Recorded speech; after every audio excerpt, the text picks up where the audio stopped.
Hello students, welcome my YouTube channel. बेटा एक बार फिर से आ गए हम आपके लिए एसएससी जीडी 2024-25 के लिए हिंदी में वाक्यों के परिवर्तन से संबंधित कुछ प्रीवियस ईयर प्रश्न लेकर, जो कि आपकी आगामी परीक्षा के लिए बहुत महत्वपूर्ण साबित होने वाले हैं। तो चलिए बेटा वीडियो प्रारंभ करते हैं और हम हर रोज एक वीडियो डालते हैं। अगर आप हर रोज हमारे साथ प्रैक्टिस करेंगे तो आपकी प्रैक्टिस बनी रहेगी और एग्जाम में आपका अच्छा स्कोर होगा। तो चलिए बेटा वीडियो प्रारंभ करते हैं। प्रश्न संख्या 1 देखिए, प्रश्न दिया हुआ है कि लकड़ियों का समूह,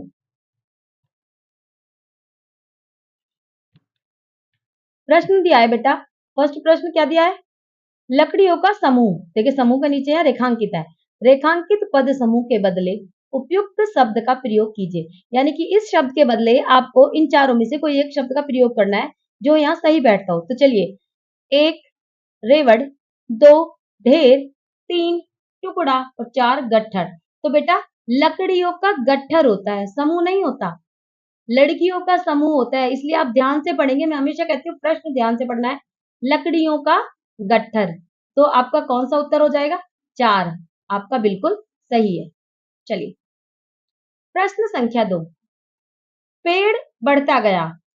इस वाक्य में प्रयुक्त संयुक्त क्रिया का नाम बताएं। तो चलिए बेटा 4 क्रियाएं दी हुई हैं। 1 नित्य बोधक संयुक्त क्रिया, 2 आवश्यक बोधक संयुक्त क्रिया, 3 अनुमति बोधक संयुक्त क्रिया और 4 समाप्ति बोधक संयुक्त क्रिया। तो देखिए बेटा पेड़ बढ़ता गया, और पेड़ कैसे बढ़ता है? निरंतर बढ़ता है। बीज डाला, फिर पेड़ थोड़ा थोड़ा थोड़ा थोड़ा थोड़ा थोड़ा थोड़ा, और फिर क्या बन जाता है? पेड़ बन जाता है। और पूरा पेड़ बनने के बाद भी बेटा क्या होता है? पूरा पेड़ बनने के बाद भी ये परिक्रिया जारी रहती है इसकी। पेड़ आप देखते हो, पीपल का, बरगद का, जितने भी पेड़ होते हैं इनके क्या होती है? बढ़ने की परिक्रिया नित्य जारी रहती है। और जो क्रियाएं नित्य होती है उन्हें क्या कहते हैं? नित्य बोधक क्रिया। ए विकल्प आपका बिल्कुल सही है, आपका आंसर हो जाएगा ए। चलिए प्रश्न संख्या 3, निम्नलिखित वाक्य के रेखांकित अंश के स्थान पर विकल्पों में सबसे उपयुक्त शब्द का चयन कीजिए। शोक है कि मैं आपके पत्र का उत्तर नहीं दे सका। 4 विकल्प हैं बेटा। 1 पता, 2 खुशी, 3 कष्ट और 4 खेद। तो बेटा से शोक की जगह क्या आना है? शोक की जगह आना खेद है। क्या है? खेद है कि मैं आपके पत्र का उत्तर नहीं दे सका। विकल्प 4 आपका बिल्कुल सही है, उत्तर हो जाएगा आपका 4। चलिए प्रश्न संख्या 4, ऑफिसर ने कर्मचारी को फाइल लाने का आदेश दिया। इस वाक्य में प्रयुक्त आदेश शब्द का अर्थ क्या है? चलिए बेटा देखते हैं। 4 विकल्प हैं। 1 छोटों को बहकाना, 2 आज्ञा पालन के लिए कहना, 3 अपने कर्मचारी की अवज्ञा करना और 4 अपने से छोटे को डांटना। तो देखिए बेटा यहाँ पे क्या है? आदेश को कहा इन्होंने। आदेश शब्द का अर्थ क्या होगा? आज्ञा पालन करने के लिए कहना। तो क्या हो जाएगा? विकल्प 2 आपका बिल्कुल सही है, तो आपका उत्तर हो जाएगा बेटा 2। प्रश्न संख्या 5, निम्नलिखित में से कौन सा संबोधन कारक चिन्ह है? संबोधन कारक चिन्ह समझ गए बेटा? है अजी अरे वाला। चलिए 4 विकल्प है। 1 अरे, 2 हो, 3 ने और 4 से। तो बेटा कौन सा है संबोधक चिन्ह? अरे। है अजी अरे, ये कौन सा चिन्ह है? संबोधक चिन्ह। तो आपका ए विकल्प बिल्कुल सही का, आपका उत्तर हो जाएगा ए। प्रश्न संख्या 6, युद्ध की इच्छा रखने वाला युवराज कहलाता है। उपयुक्त वाक्य में रेखांकित पद के स्थान पर आने वाले सही शब्द का चयन विकल्पों में से कीजिए। ठीक है, 4 विकल्प है बेटा। 1 युयुत्सु, 2 राजनीतिज्ञ, 3 यशस्वी और 4 यायावर। तो बेटा युद्ध की इच्छा रखने वाला युवराज क्या कहलाता है? युयुत्सु। ए विकल्प आपका बिल्कुल सही है, तो उत्तर हो जाएगा आपका ए। प्रश्न संख्या 7, निम्नलिखित विकल्पों में से किस एक वाक्य में संख्यावाचक विशेषण का उचित प्रयोग नहीं किया गया है? आप प्रश्न ठीक से पढ़ेंगे बेटा, ठीक है। 4 विकल्प है। 1 छत पर 4 सफेद कबूतर हैं, 2 भव्या का स्वभाव अच्छा है, 3 कुछ खिलाड़ी बहुत अच्छा खेले और 4 कक्षा में 4 छात्र पढ़ते हैं। तो इन्होंने क्या कहा है? इन्होंने कहा है कि इस वाक्य में संख्यावाचक विशेषण का जो प्रयोग है वो उचित ठीक प्रकार से नहीं किया गया है। तो देखिए बेटा छत पर 4 सफेद कबूतर हैं, किया गया है। भव्या का स्वभाव अच्छा है, तो देखिए बेटा यहाँ किसी संख्या का बोध आपको नहीं हो रहा है, तो आपका विकल्प हो जाएगा कौन सा? 2। अब देखिए कुछ संख्यावाचक विशेषण दो प्रकार के होते हैं, एक निश्चयवाचक विशेषण, एक अनिश्चयवाचक विशेषण। निश्चयवाचक विशेषण में हमें निश्चित संख्या का बोध होता है, लेकिन अनिश्चयवाचक विशेषण में हमें संख्या का बोध नहीं होता है। तो कुछ से भी हमें पता ही चल रहा है कि खिलाड़ी खेल रहे हैं, तो कुछ लोग होंगे। कक्षा में 4 छात्र हैं, यहाँ इन्होंने संख्या दे दी है। भव्य का स्वभाव अच्छा है, यहाँ एक पर्टिकुलर व्यक्ति के बारे में बता रखा है, बाकी संख्यावाचक कुछ भी नहीं कहा गया है, किसी के स्वभाव को एक्सप्लेन किया गया है। ठीक है भैया, ठीक है बेटा, तो चलिए आपका विकल्प 2 बिल्कुल सही है, उत्तर हो जाएगा आपका 2। निम्नलिखित में से कौन सा वाक्य करण कारक का उदाहरण नहीं है? करण कारक कौन सा होता है? से, जिसमें से लगा हो। चलिए देखते हैं। एक, वह कलम से पत्र लिख रही है। ठीक है। 2, सब ही भाग्य को रोते हैं। 3, बच्चे गेंद से खेल रहे हैं। 4, मैंने लाठी से सांप मारा। तो देखिए बेटा, से कर्ता ने कर्म को करण से के द्वारा, से के द्वारा, तो हम क्या करेंगे? देखिए, वह कलम से यानी कि कलम के द्वारा पत्र लिख रही है। सब ही भाग्य को रोते हैं, आपका विकल्प 2 हो जाएगा, क्योंकि इसमें से का प्रयोग नहीं है, इन्होंने करण कारक का ये उदाहरण नहीं है। आप देखिए, बच्चे गेंद से खेल रहे हैं, यहाँ भी बच्चे गेंद के द्वारा खेल रहे हैं, और मैंने लाठी के द्वारा सांप को मारा। ठीक है, तो यहाँ पे ना तो कहीं से है, दूसरी बात ये करण कारक का उदाहरण नहीं है, क्योंकि इसमें किसी के द्वारा किसी से काम नहीं किया जा रहा है, या किसी भी हथियार के द्वारा, किसी भी सामान के द्वारा, किसी भी दूसरे काम को नहीं किया जा रहा है। करण कारक में किसी एक चीज के द्वारा हम दूसरे कार्य को करते हैं। ठीक है। प्रश्न संख्या 9, निम्नलिखित में से पट का अर्थ क्या नहीं होता? 4 है बेटा। 1 किवाड़, 2 डालना, 3 वस्त्र और 4 पर्दा। तो बेटा, पट माने किवाड़ भी होता है, वस्त्र भी होता है, पर्दा भी होता है। डालना पट का अर्थ नहीं होता है, तो ये क्या होगा बेटा? आपका 2 विकल्प बिल्कुल सही है, आपका उत्तर आ जाएगा 2। प्रश्न संख्या 10, निम्नलिखित विकल्पों में से कौन सा एक वाक्य क्रिया विशेषण से संबंध रखता है? चलिए, 1, कोई काम न करना। 2, तुम घर जाओ। 3, मैं सॉरी क्या मैं घर जाऊंगा। और 4, वह अब धीरे धीरे चलेगा। तो ये कौन सी हो जाएगी बेटा? रीति बोधक क्रिया, वह अब धीरे धीरे चलेगा। कौन सा क्रिया विशेषण है? रीतिबोधक क्रिया विशेषण, चलने की प्रक्रिया को बताया जा रहा है। तो 4 विकल्प आपका बिल्कुल सही हो जाएगा, उत्तर हो जाएगा आपका 4। देखिए, कोई काम ना करना क्रिया विशेषण है ही नहीं इसमें, क्रिया जरूर है इसमें, अकर्मक क्रिया, लेकिन क्रिया विशेषण नहीं है। तुम घर जाओ नहीं है, क्या मैं घर जाऊंगा नहीं है, साफ साफ दिख रहा है वह अब धीरे धीरे चलेगा। चलेगा क्रिया है, धीरे धीरे विशेषण है, चलने की विशेषता बताई जा रही है, तो कौन सा हो जाएगा क्रिया विशेषण? इसमें 4 विकल्प, वह अब धीरे धीरे चलेगा, चौथा विकल्प आपको उत्तर है। ठीक है बेटा, अगला प्रश्न देखते हैं। पृथ्वी अपने अक्ष पर घूमती है, इस वाक्य में प्रयुक्त अक्ष शब्द निम्नलिखित में से किस अर्थ को व्यक्त करता है? 4 विकल्प दिए हुए हैं बेटा। 1, पासा। 2, आत्मा। 3, धुरी और 4, पहिया। तो बेटा, अक्ष का अर्थ यहाँ पे हो जाएगी धुरी, ये वाला अक्ष। अब इस पे पृथ्वी घूमे जा रही है, घूमे जा रही है, घूमे जा रही है। ठीक है, तो इसे हम क्या कहेंगे? धुरी। ठीक है बेटा, चलिए, अक्ष या धुरी। अगला प्रश्न, प्रश्न संख्या 12, निम्नलिखित विकल्पों में से अशुद्ध योग रूढ़ संज्ञा शब्द क्रम पहचानिए। अशुद्ध पहचानना बेटा, अशुद्ध योग रूढ़। 1, लंबा उदर।